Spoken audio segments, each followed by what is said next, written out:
First of all, people should know, say,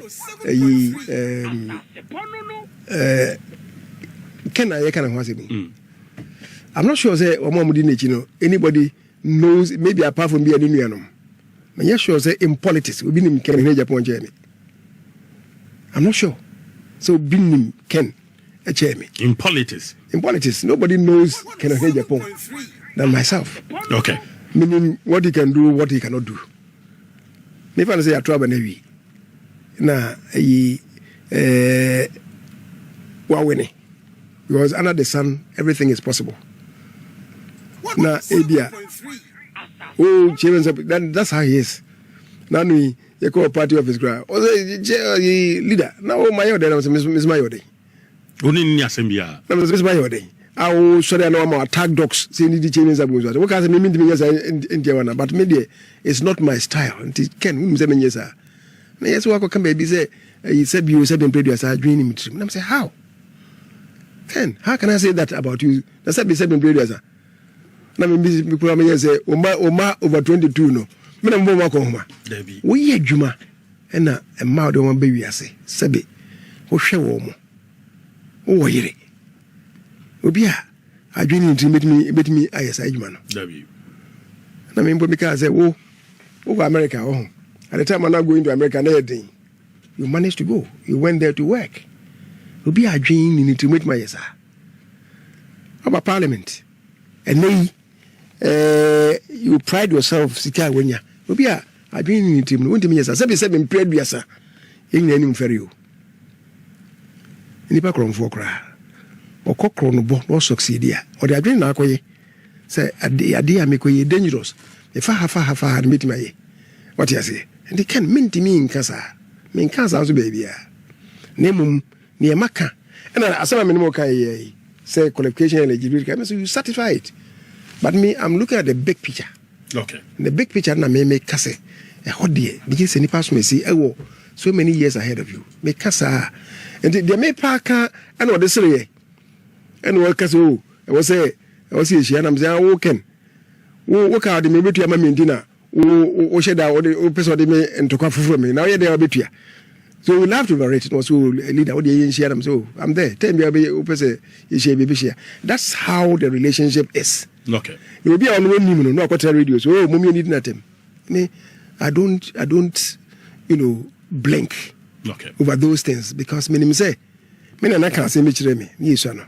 Because you say, so no be enya asem.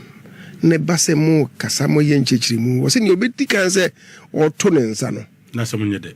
Na dwene no asa ti on fan to come from but Joy FM so interview because so ma wo kan bibi say base no we ye grassroot chain obi a na say obi me person me nya no exact no. And again who free swami as mrasebedwani no who ja seat no ma MPP mrasebedwani but obi so e free ni seat so as MP no ojama NDC ni menim say sa pepe na woka no ana and sa no kan ya then the warranty sa what I said was say anybody be yes o na me grassroot I'm say grassroot you be our connection with the grassroot now 107.3 me I've been a continuous member for 7 terms sabi unim say oni grassroot for better maintain you sir they will not maintain you minua ba ko me fa nipa mienu na mini parliamenta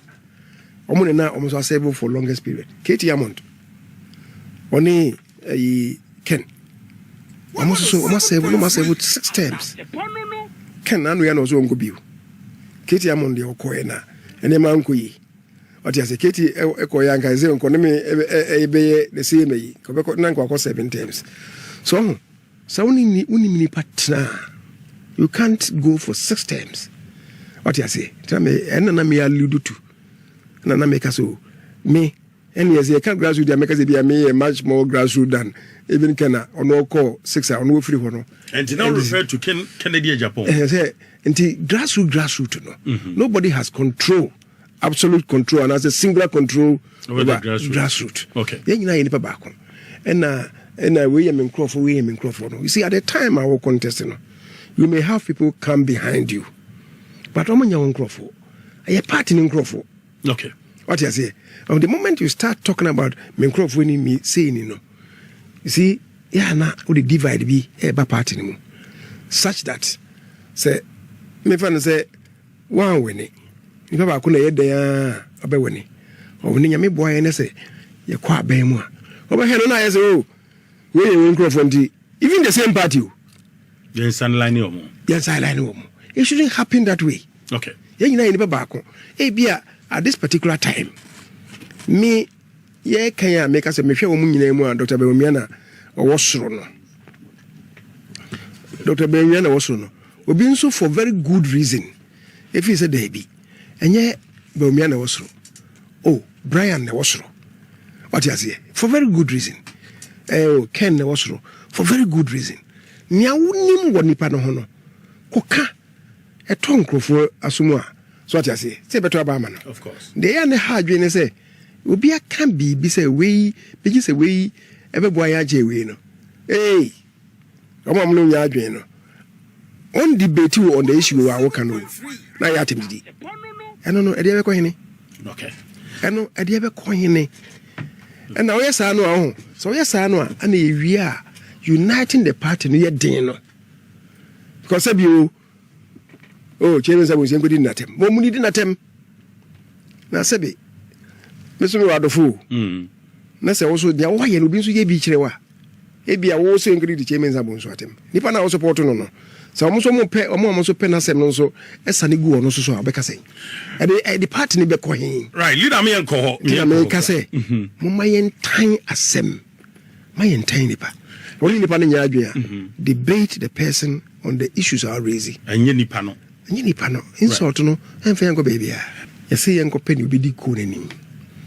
Na me ka asem bi na maybe so. Obviously, I'm going to define who the presidential candidate of MPP should be.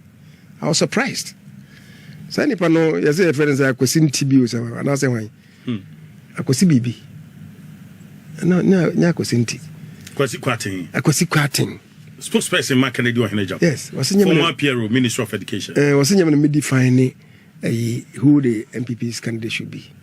I mean, you're too sure, say, any pano, MPP ni. Why? Because I'm going to define your friend is saying who should be the party's candidate. Kwampi can say MPP4. They shouldn't just look for a flag bearer.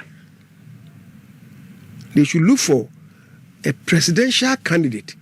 Ultimately, with my president. Okay. Now, as for flag bearer, there, and you're an American. Sabi, you ferry. Kwampi can say, as for flag bearer, any idiot can become a flag bearer. But MPP for Munche, beyond the flag bearer. Na Munche, the Pacono also qualities, the Niswadi who the managers with me, Buni, Ama, Yeni, Ama MPP, who are Beya Corno say. Now, I can say MPP should be the natural choice of Ghanaians. Because the ideology, no. And never satisfy Ghanaians. And the ideology of today. And yes, socialism. Okay.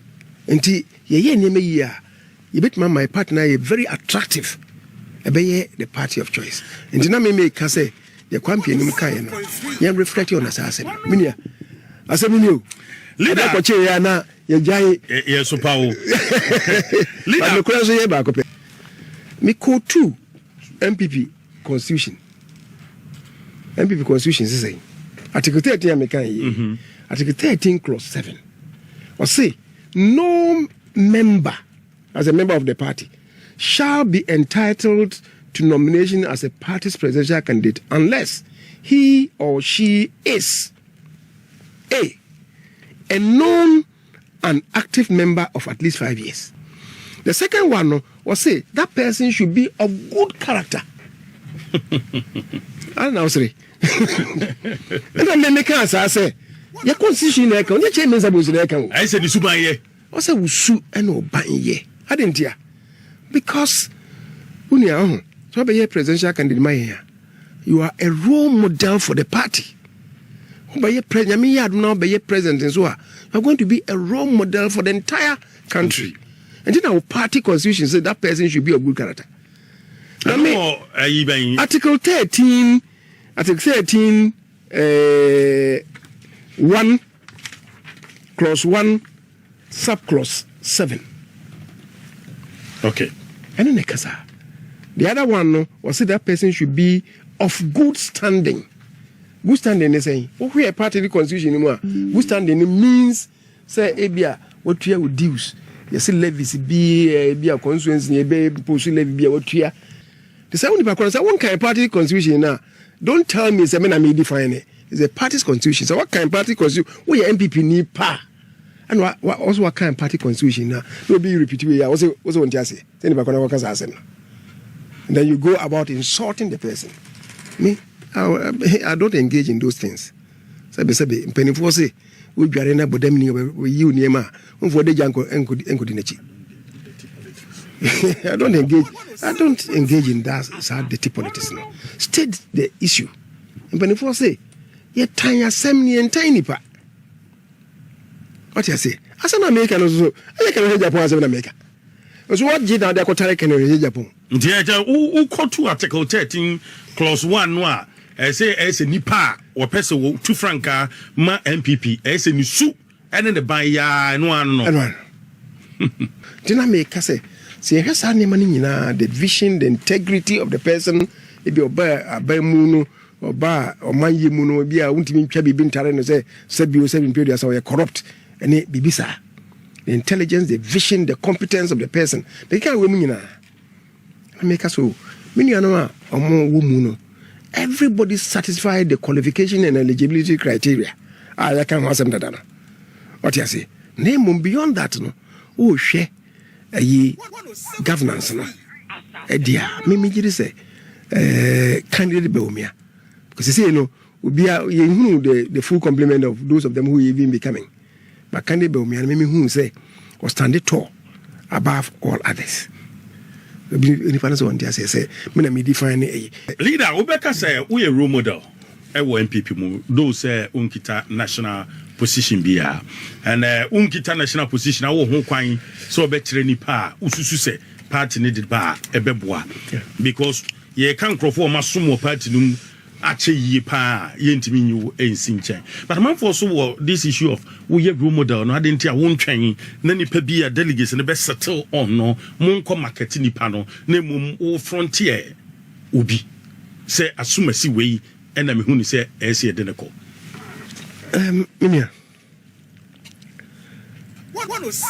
oka baby amakodru menye mampani my minority leader my majority leader but menye mampani. In 2008, the popular rumor was that the president at the time no support candidates back on. True or false? Did anybody condemn the then president? Did anybody condemn the then president?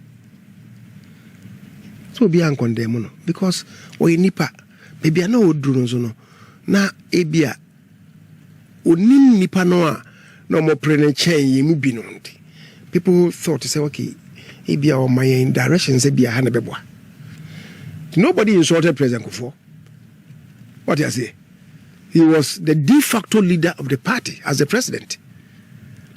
Say obore chire party for no ntie no enrai amanfo bi ekase Kufuor donso ebore ni chire party for.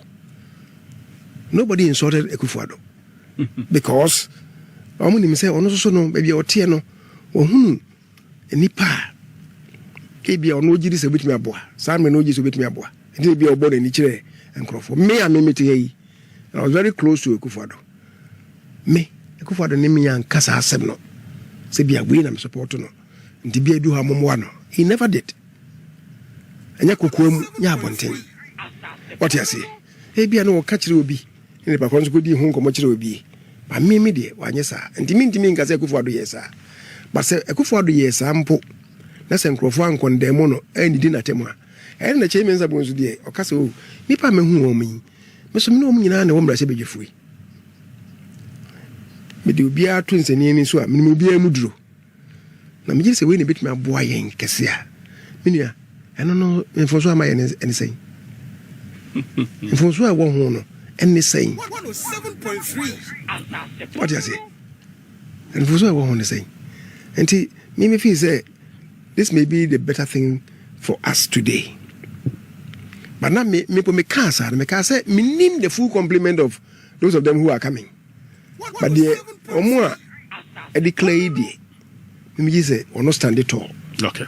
Also propose to Dr. Matthew Poku Prempe early days. Yeah. In Yanko presidential primaries. This time, who will be full say Dr. Alhaji Mahmoud Bawumia win and a while back wa be jina. 7.3. So wa no asema mbisa ye no. What say you want no? Who say early days? This is no bisa question I Leader. So what's up with why you are my council holidays. I don't know ya kono. See I mean you tia ya say. Me no tia ya say. Ye propose ye party no crying ka say we mu ye hopefuls. Okay. Omo ye ni na declaration of intent. What you say? E fictional party no ko wi na omo de omo road map ba. And you be who say be a we neko ye wi a what you say na say nipa no abai wi na yakoto almost abai wi no ni obenya no e na afi obeka say be a we be ye mabedi akire yeah Kennedy or Agyapong camp or mobile out openly kwesi kwati mobile out the betu dwa say the course no the national delegates conference mo ye say mo de be project one candidate among for say you need a nomination and who can candidate? Who is a candidate? No, you can make out also. Who is a candidate? You be a nomination, you be a nomination, and I'll be your candidate. A China and a Yamia Adma council, echo in Shemu. And Shemu Nasino, among a day, schedule beba. Or maybe I'm the schedule beba, Sebia, a Dassi in be nomination. Maybe a home, Sikam, the Betuja, and a whole lot of things. The process is never started. And no cheat. You are not a candidate. You may be a potential candidate because not until say was submitting nominations. Now, as is usually done. Vetting committee, you was say approve no. No. Until you cross that Rubicon, only a candidate. Onye aspirant. What I say? And for now, there's no aspirant. And I make us say, Nipano. You see, first of all, not presidents in past presidents in only in terms of the executive day, only most high profile. I'm saying that Kasa the man Kasa, and yet only in his capacity as immediate past vice president, and his capacity more so as the immediate past flag bearer. And the man Kasai. Go back. Maybe immediate past presidents, you call a annual delegates conference, Omokasa. So what was wrong with this? And we know thank you to Nipanaba. Was it now let me say, sir, I did not know. As far as I'm aware, it was not part of the program. It was instantaneous. Yes, it was not the program. No, there was no such thing. Staged. There was no such thing. No, I'm saying applause or kasanunya. You know, no yesterday. I should acknowledge the applause and go for Ediamami, and we see or chia or moda or masi. Better say. We say it was staged by the party hierarchy. Not that I know of. And we say it was choreographed. And was will be no club baby no tie. Obano and will be catching so I'm sorry. Inya. We are traditional people. What you say? Sabi oko ijabwase.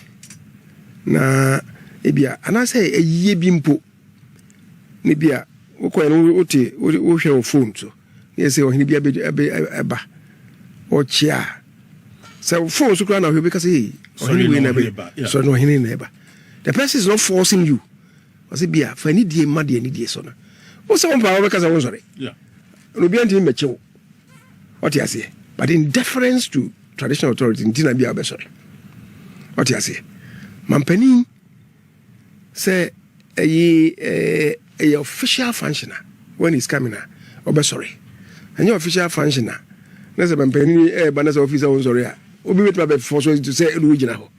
However, ABA baby a bon national anthem there in respect of the national emblem no, of our heritage, you know. And they also sorry. And they want sorry, Obi Kuru because we are mammo for. What I say. And that is what, and the president representing the symbol of the country and the first gentleman of state, and I said the first citizen of state, you know, on Oba, it is any gino, Eddie Manor. What I say. When Benny betu a year say years no betu, and we came when I was on sorry, and will be in your view. But say your official function there, and yeah, with me, sorry. And he, Minia, a hono near Mecca. Oh, say, I think the program no day it was well executed. Na kasa eko no so buy from Kufuado, President Kufuor, and Onoa Beomiano. They were all very inspiring. I think nobody now, or many people who are opposed to his candidacy, they're not even talking about Asamo Bekai. And once we know Kujina Church, and it would be say the senior journalist be Kujina say it was choreographed, and Argentina, a Venezuela, a Mampeni, what could do a mano na what ding Kugo Potosa Oko.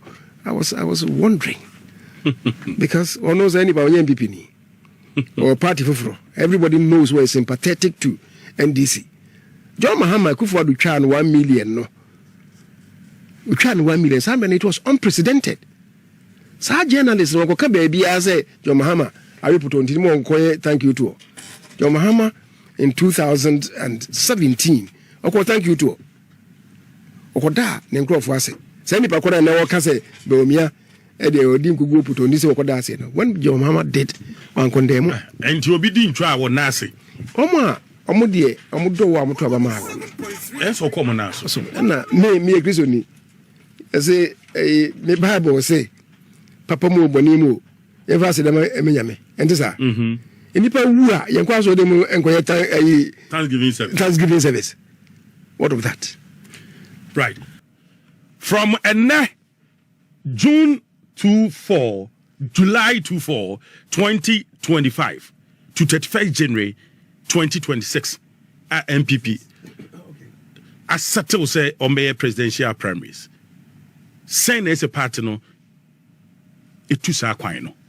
107.3. Nja me born you know. Ebe cheche pa I know. Because he start to control no kra cheche bam. Tina the party no say yenkoya de ntem no. Me no mo ya adwen no. First inipa ni bi se o ni sanke ye no ntem enim ni ade. Now say bi mo say omoma ample time now omo nton omo ho no omo so ntimi nkonton omo ho enchire die nti ompeso omo lead party no but it seems that Dr. Alhaji Mahmoud Bawumia wodi kian ton ho no ato constituencies ni nyina no ye na 31st January 2026 ani ye ma no it's like onu an ye pese ye de ne ko. I don't agree. 107.3 party no your constitution. The constitution is the same. The constitution in Article 13 no can be. Or say, the election of the presidential candidate shall be held not later than 24 months from the date of the national election. Right? Or say, Yatuaba, Ewi, Nase, Ye ni Yedi Nkugua. If it time a better we declare results no, Kopim. In Fiaminu answer the Betwabana.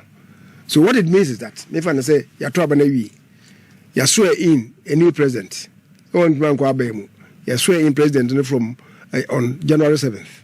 The party constitution say right from January 8th. It could see next year, December 6th. With me at Twaba, a presidential candidate. The framers of the constitution, no, and our Mensah. The say koto aba no say koto aba no June of this year. In tier constitution so. In tier so. O constitution the mouse akwan no. I mean ya so say man nipa ni bia sha ase kan ya ti bi pen. Nti mean it is not in breach of the constitution. And Mensah can say there's been a precedent. Aba. In any event, as some way could buy in Puno, on say a call councillor decision by no. And you are no more almost say on person pre. Move back on the coffers who I don't know. Yenye a conference intem, yenye a primary intem. Omo argues, omo answer the proposal say yenye back on the proposal. What they propose as Mensah and a buy, saying yes, early Congress. And I think the second one was say expansion. Oh, we are a cassia tree. The same Yakosi. Who can say the say 1 year de no January. What they call June next year. That is 1 year or so from now, or December, 1.5 years from now. It gives a party in Nejija. It's out here says Sadia. That's a council na could decide to say.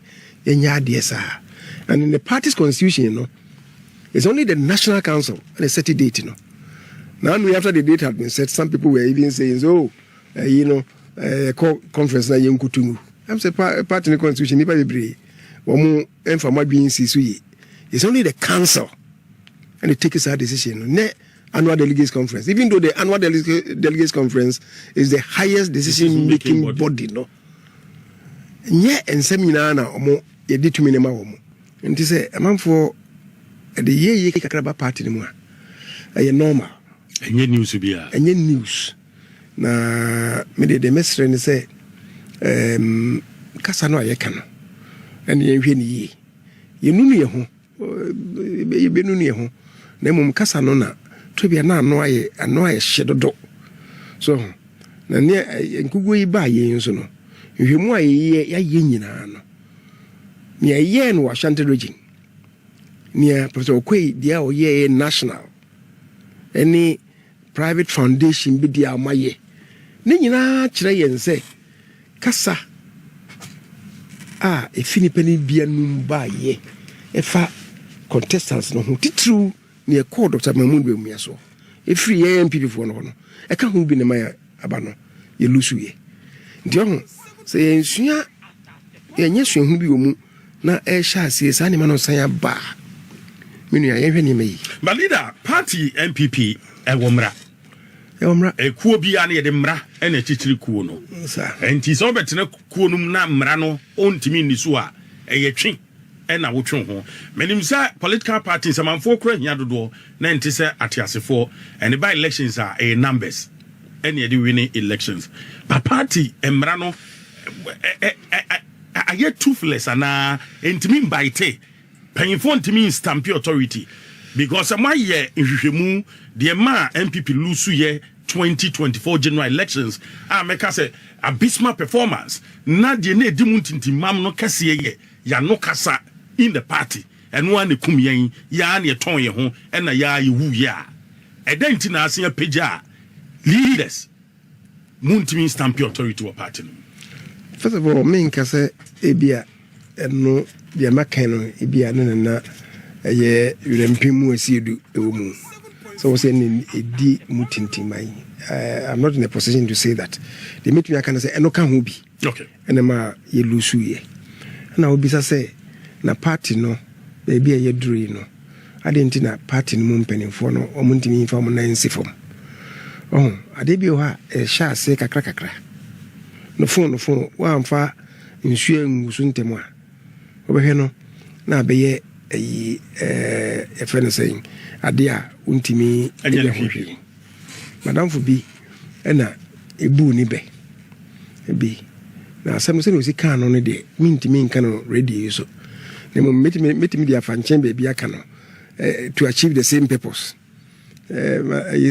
madam fu no minia penny ne friend no cranche ono no ye obey first MP for Asante Achem South na ne be no ye anabu ko fifrempon ede tena ko fifrempon former member for Kwabre ye de denti no ta busa be no na me de say the make and mintimi mu be no amu no me de fa baabi no wo say mo na mam ya so nsuwa eso amana ye asukesi aye ntimi hwe so ade no e sha ase na wansia no ntema ekuro kakra bi no be na peni boss na be nkuda afi chese wu ntimi miambu na waka say ekuro no wukum no so nti me se ne yake ye de ibetumi aka ho asem so na ye wo mpenimfo na me kan ye se wo mo adi party na nkasa sha omonsa ye kan ye party chairman your party general secretary party the elected officers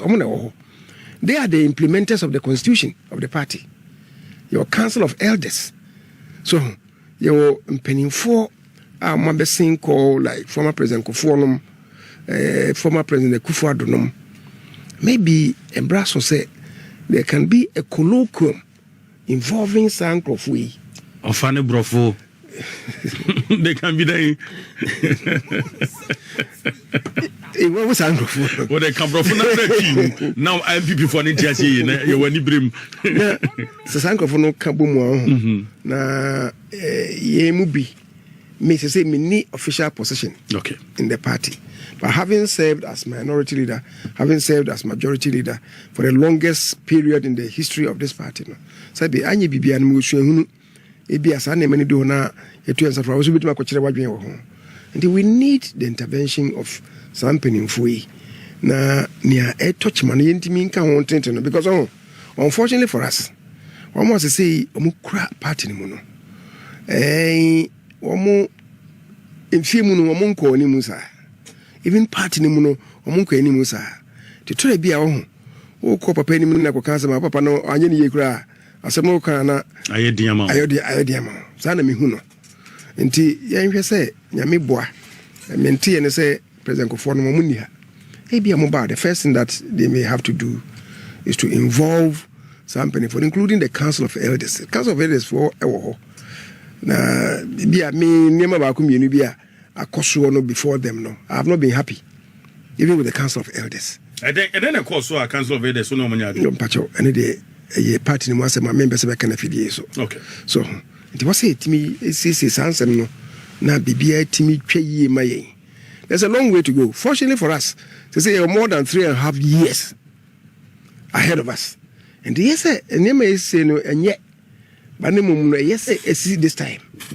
timi esiesia ni move together as one big family. 2028 shouldn't be too difficult. I would say 2028 is a better opportunity for us than 2024 to win back power.